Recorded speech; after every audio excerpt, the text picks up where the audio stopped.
YouTube channel එකේ video series එක 46 වෙනි video එක.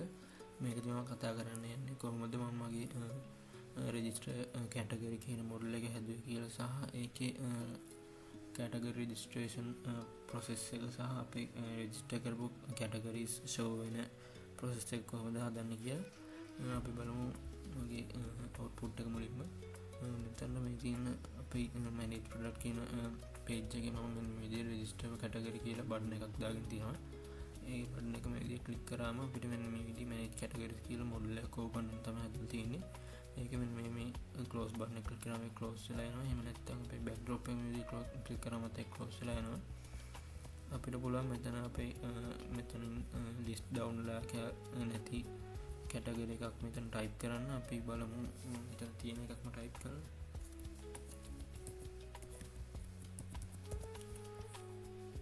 දුන්නම මෙතන category already exist කියලා පෙන්නනවා. අපි කනිසා දෙමු වෙන එකක්.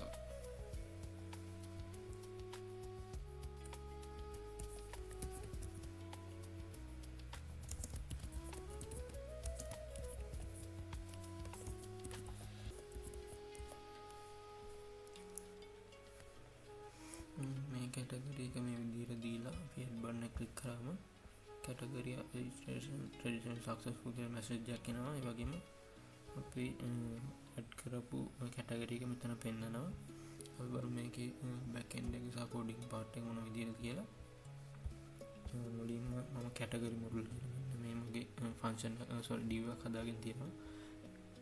ඒක මම hidden class එක දාලා hide කරලා තියෙන්නේ. ඊළඟට මෙතනදී මම click කරලාදී close button එකට overlay එකට මම දාගෙන තියෙනවා close category model කියන function එක. ඒ වගේම මෙතන header එකේ close button එකට දාලා තියෙනවා close category model කියලා. ඊළඟට මෙතන category registration form එකේදී මම div එකක් දාලා තියෙනවා. ඒ div එක ඇතුළේදී මම input එකක් දාලා තියෙනවා මේ විදිහට. ඒකට මම id එකක් දීලා තියෙනවා cat name කියලා. එහෙම නැත්නම් මෙතන බටන් එකක් මම දාලා තියෙනවා. ඒකට on click එකක් දීලා තියෙනවා register category කියලා. ඊළඟට මෙතන මම category එකකින් එන error messages සහ success messages display කරන p tag එකක් දාලා තියෙනවා. ඊළඟට මෙතනදී මම දාලා තියෙන්නේ අපේ exiting category කියන කලින් register කරපු category සහ දැන් register කරපු categories show කරන div එක තමයි මේ තියෙන්නේ. ඒක load වෙන ajax වල හරහා ඒක නිසා තමයි මේක empty කියලා තියෙන්නේ. මෙතන තියෙන්නේ අපේ open category model එක. ඒකෙදි වෙන්නේ අපේ category model එකේ තියෙන hidden class එක මේ විදිහට අයින් වෙනවා. ඊළඟට ඒකෙදි මම load categories කියන function එකක් මෙතන call කරනවා. load category කියන function එක තමයි මේ async function එකක් විදිහට. ඒකේ HTML එක මුලින්ම දාලා තිනවා loading කියලා load වෙනකොට වැටෙන text එක. ඊළඟ try එකේදී මම දාගෙන තිනවා අපේ get categories කියන PHP file එකේදී file එක යන්න කියලා. ඒකේදී මම ඒකේ data.success නම් සහ data.categories එකේ length එක 0 වලට වඩා විශාල නම් මෙන්න මේ in HTML එකේ මේ list dot එකේ in HTML එකේ මෙන්න මේ විදිහට දාගෙන තියෙනවා. ඊළඟට ඒකේ result එක ආවේ නැත්නම් මෙන්න මේ විදිහට category form එකක් දාලා තියෙනවා. එහෙම නැත්නම් catch එකේදී මම error එක මේ විදිහට අල්ලගෙන තියෙනවා. අපි බලමු get categories.php එකේ මොන වගේ process එකක්ද වෙන්නේ කියලා.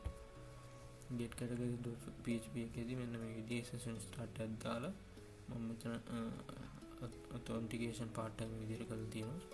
ඊළඟට මෙතනදී අපි බලනවා search එකක් දාලා select all from category order by id කියලා මම order by එකක් දාගෙන තියෙනවා. ඊළඟට categories එකේ මම while loop එකකට මම දාගෙන තියෙනවා fetch එකක් දාලා. ඊළඟට JSON encode එක මම success කියන එක true කරලා මම යවලා තියෙනවා. ඊළඟට අපේ async function එක මම ඊළඟ function එකට දාලා තියෙන register category කියලා. ඒකෙදි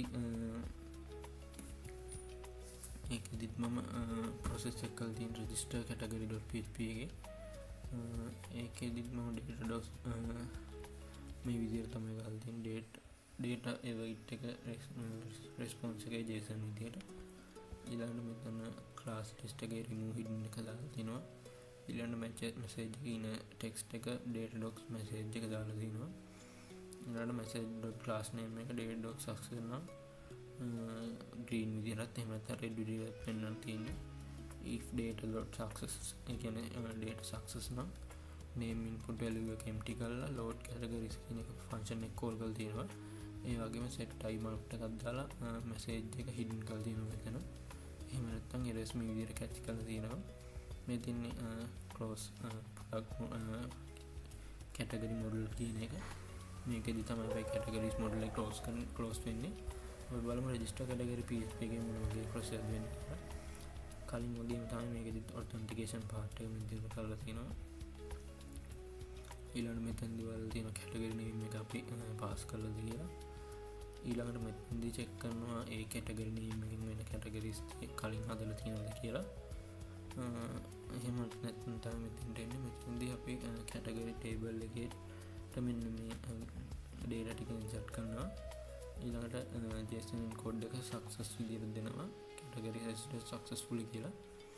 මේ විදිහට තමයි මගේ program part එක කරලා තියෙන්නේ. ඊළඟ වීඩියෝ එකට හමු වෙමු. Thank you.